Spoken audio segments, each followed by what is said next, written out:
আসসালামু আলাইকুম। সংবাদে আপনাদের সবাইকে স্বাগত জানাচ্ছি। আমি ফিরোজ তোহা। শুরুতেই সংবাদ শিরোনাম। বাংলাদেশের সর্বশেষ গুরুত্বপূর্ণ আপডেট সংবাদে আপনাকে স্বাগত। শুরুতেই সংবাদ শিরোনাম, পরে বিস্তারিত। শুরুতেই জানাবো, ছাত্রদল নেতার চাঁদা দাবির কল রেকর্ড ভাইরাল। পঞ্চগড়ের দেবীগঞ্জে খালিদ মাহমুদ সৈকত নামে এক ছাত্রদল নেতার একটি কল রেকর্ড সামাজিক যোগাযোগ মাধ্যমে ভাইরাল হয়েছে। 2 মিনিট 7 সেকেন্ডে ওই ফোনালাপে বিকাশ নামে এক ব্যক্তির কাছে পিকনিকের জন্য চাঁদা দাবির কথা শোনা গেছে। আজ ফেসবুকে তার ওই চাঁদা দাবির কল রেকর্ডটি ছড়িয়ে পড়ে।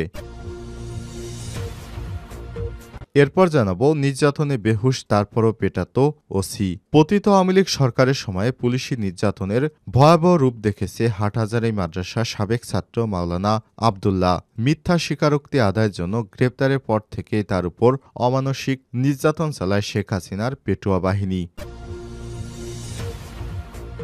এদিকে ছাত্র শিবিরের নেতার বিরুদ্ধে ছাত্রলীগ সংশ্লিষ্ট অপপ্রচার। ছাত্রলীগের রাজনীতির সঙ্গে সম্পৃক্ততার অভিযোগ এনে ঢাকা বিশ্ববিদ্যালয়ের ছাত্র শিবিরের তথ্য প্রযুক্তি সম্পাদক আব্দুল মাহমুদের নামে অপপ্রচার চালাচ্ছে ঢাকা বিশ্ববিদ্যালয় কেন্দ্রীয় ফেসবুক পেজে ক্রিমিনাল ডিউ। এ ধরনের অভিযোগকে তিনি পাত্তাই দেননি। জানাবো, ত্যাগ স্বীকারে প্রস্তুত থাকার আহ্বান সেনাপ্রধানের। দেশের স্বার্থে যে কোনো ধরনের ত্যাগ স্বীকারে প্রস্তুত থাকতে সেনা সদস্যদের প্রতি আহ্বান জানিয়েছেন সেনাপ্রধান জেনারেল ওয়াকারুজ্জামান। এদিকে দেয়ালে লেখা শেখ হাসিনাতেই আস্থা লিখে বিপদে ছাত্রলীগ কর্মী। বগুড়া শেরপুরে বিভিন্ন দেয়ালে দেয়ালে জয় বাংলা শেখ হাসিনায় আস্থা, সমন্বয়করা মৃত্যুর জন্য প্রস্তুত থাও ইত্যাদি লেখার অভিযোগে জনি ইসলাম 23 নামে নিষিদ্ধ ঘোষিত ছাত্রলীগের এক কর্মীকে গ্রেপ্তার করে পুলিশে সোপর্দ করেছে স্থানীয়রা। বিকেলে কুসুম্বি ইউনিয়নের বনমরিচা গ্রাম থেকে তাকে আটক করা হয়। এবং সর্বশেষ জানাবো, শেখ হাসিনার আমলে উচ্চ প্রবৃদ্ধি ছিল ভুয়া বলেন ড ইউনূস। অভ্যুত্থানে ক্ষমতাচ্যুত সাবেক প্রধানমন্ত্রী শেখ হাসিনার আমলে যে উচ্চ প্রবৃদ্ধি দেখানো হয়েছিল তা ছিল ভুয়া বলে জানিয়েছেন অন্তর্বর্তীকালীন সরকারের প্রধান উপদেষ্টা ড মোহাম্মদ ইউনূস। একই সঙ্গে তিনি বলেছেন, বিশ্ব কেন শেখ হাসিনার দুর্নীতি নিয়ে প্রশ্ন তোলেনি। প্রিয় দর্শক, এতক্ষণ শুনছিলেন সংবাদ শিরোনাম, এবারে বিস্তারিত। তবে তার আগে বন্ধুরা, অনুরোধ থাকবে সংবাদটিতে একটি লাইক দিন।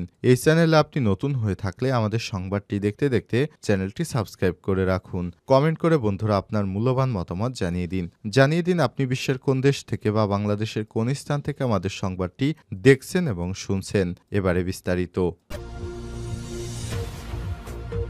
ছাত্রদল নেতার চাঁদা দাবির কল রেকর্ড ভাইরাল। পঞ্চগড়ের দেবীগঞ্জে খালিদ মাহমুদ সৈকত নামে এক ছাত্রদল নেতার কল রেকর্ড সামাজিক যোগাযোগ মাধ্যমে ভাইরাল হয়েছে। 2 মিনিট 7 সেকেন্ডের ওই ফোনালাপে তাকে বিকাশ নামে এক ব্যক্তির কাছে পিকনিকের জন্য চাঁদা দাবি করতে শোনা গেছে। বৃহস্পতিবার 23 জানুয়ারি ফেসবুকে তার চাঁদা দাবির কল রেকর্ডটি ছড়িয়ে পড়ে। অভিযুক্ত খালিদ মাহমুদ সৈকত দেবীগঞ্জ সরকারি কলেজ শাখা ছাত্রদলের আহ্বায়ক। অন্যদিকে বিকাশ রায় দেবীগঞ্জ সেটেলমেন্ট অফিসে চুক্তিভিত্তিতে চাকরি করেন।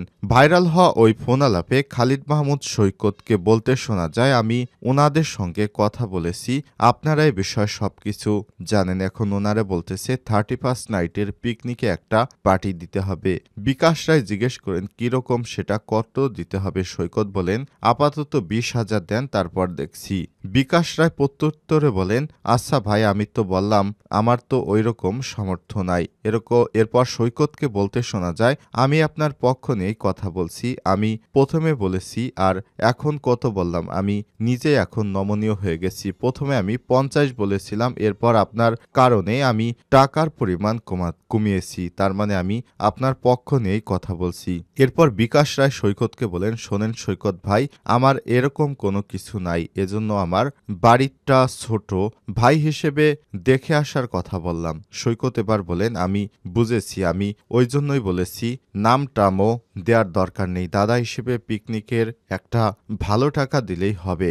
আমরা আর করতেছি না, বিকাশকে এবার বলতে শোনা যায়, আমার হাতে টাকা পয়সা নাই, একদম আদি ইতিহাস তোমাকে বললাম। আমি আগে রাজমিস্ত্রির কাজ করতাম, কোনো রকম দিন পার করতাম। সর্বশেষ সৈকত বিকাশকে বলেন, আর এইলা না কন, এইলা আমার মুখস্থ হয়েছে।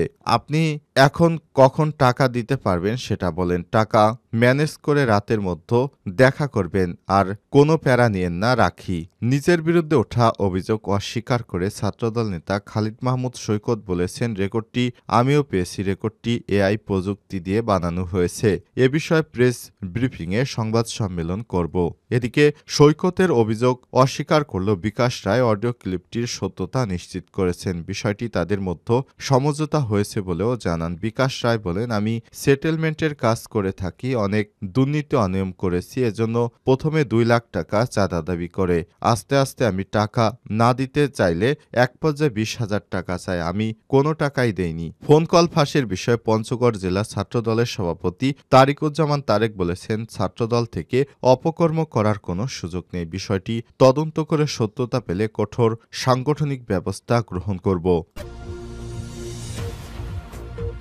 নির্যাতনে বেহুশ, তারপরও পেটাত ওসি রফিক। পতিত আওয়ামী সরকারের সময় পুলিশি নির্যাতনের ভয়াবহ রূপ দেখেছেন হাটহাজারী মাদ্রাসার সাবেক ছাত্র মাওলানা আসাদুল্লাহ। মিথ্যা স্বীকারোক্তি আদায়ের জন্য গ্রেপ্তারের পরই তার উপর শুরু হয় অমানসিক নির্যাতন। রিমান্ডে নিয়ে চালানো হয় বর্বর শারীরিক নির্যাতন। হ্যান্ডকাপ আর পায়ে ডান্ডাবেরি পরিয়ে বেদম মারধরে নাক মুখ দিয়ে ফেনা বের হচ্ছিল, তখনও তার উপর নতুন করে শুরু হয় পিটুনি। প্লাস দিয়ে তার নখ উপড়ে ফেলা হয়, সুই ঢুকানো হয়, কারেন্টে শক দেওয়া হয়। 13টি মামলায় কয়েক দফায় 11 দিন রিমান্ড ছাড়াও 16 মাস কারাজীবনও ছিল তার অনেক কষ্টের। হাটহাজারীর সাবেক ওসি রফিকুল ইসলামের নেতৃত্বে চলে সব নির্যাতন। হেফাজতে ইসলাম বাংলাদেশের হাটহাজারী উপজেলা সাংগঠনিক সম্পাদক হিসেবে বিভিন্ন ইস্যুতে ওই এলাকায় সোচ্চার থাকায় তরুণ আলেম ওলামা আসাদুল্লাহর উপর নির্যাতনের মাত্রাটা বেশি ছিল বলে মনে করেন তিনি। শুধু নিজের উপর নয়, তার 2 ভাইকেও গ্রেপ্তার ও রিমান্ডে নিয়ে নির্যাতন করা হয়। তার বাড়িঘর, ব্যবসা প্রতিষ্ঠানে হামলা, লুটপাটের পাশাপাশি বাকি 2 ভাইকেও বাড়িছাড়া করা হয়। সন্তানদের উপর এই অত্যাচার বৃদ্ধি।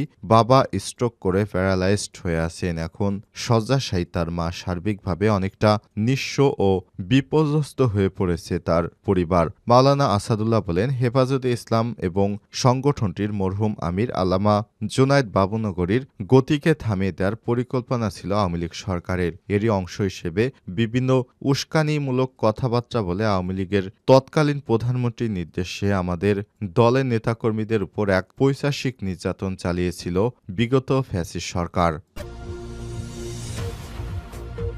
ছাত্র শিবিরের নেতার বিরুদ্ধে ছাত্রলীগ সংশ্লিষ্ট অপপ্রচার।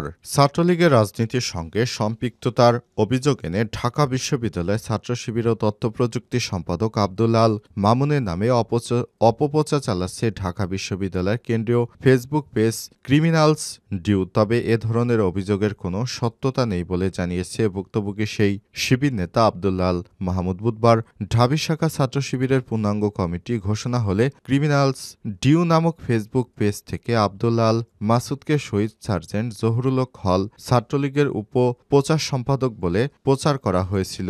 পেজটি থেকে এই তথ্য প্রচারের পর শিবিরের ছাত্রলীগের সাথে সম্পৃক্ততার বিষয়টি নিয়ে সামাজিক যোগাযোগ মাধ্যমে ব্যাপক আলোচনা সৃষ্টি হয়। কিন্তু খোঁজ নিয়ে জানা যায়, ঢাবি শিবিরের আব্দুল্লাহ আল মামুন ছাত্রলীগের সাথে সংশ্লিষ্ট নয়। ছাত্রলীগ আব্দুল্লাহ আল মামুন আর ঢাবি শিবিরের নবগঠিত কমিটিতে তথ্য প্রযুক্তি সম্পাদক হিসেবে দায়িত্বপ্রাপ্ত আব্দুল আল মাহমুদ এক ব্যক্তি নয়, তারা দুজন ভিন্ন ব্যক্তি। ভুক্তভোগী শিবির নেতা আব্দুল আল মাহমুদ শিক্ষা গবেষণা ইনস্টিটিউটের 2019-20 শিক্ষাবর্ষের শিক্ষার্থী। তিনি সলিমুল্লাহ মুসলিম হলের আবাসিক শিক্ষার্থী। অন্যদিকে ফেসবুক পেজে প্রকাশিত ছাত্রলীগের আব্দুল আল মাহমুদ ইসলামিক স্টাডিজ বিভাগ 2017-18 শিক্ষাবর্ষের শিক্ষার্থী। তিনি শহীদ সার্জেন্ট জহুরুল হল আবাসিক কলেজের শিক্ষার্থী।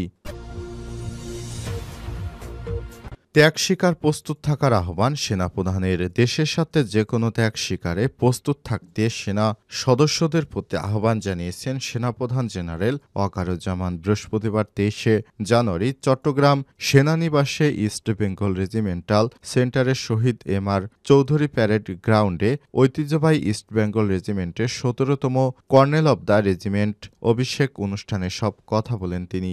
বাহিনীর সক্ষমতা নিয়ে ওয়াকারুজ্জামান বলেছেন, কয়েক বছর ধরে বাংলাদেশ সেনাবাহিনীতে আধুনিক প্রযুক্তি নির্ভর ও যুদ্ধোপযোগী যুদ্ধাস্ত্র সরঞ্জাম সংযোজনের মাধ্যমে বাহিনীর সক্ষমতা বাড়ানো হয়েছে। সেনাপ্রধান বলেছেন, সেনাবাহিনীর সক্ষমতা আরও বাড়াতে ইঞ্জিনিয়ার্স ডিফেন্স ইন্ডাস্ট্রির কাজ চলমান রয়েছে। সেনাবাহিনীর যুদ্ধ উপযোগী ও আধুনিক যুদ্ধাস্ত্র সরঞ্জামের যোগানে আমি সচেষ্ট থাকব।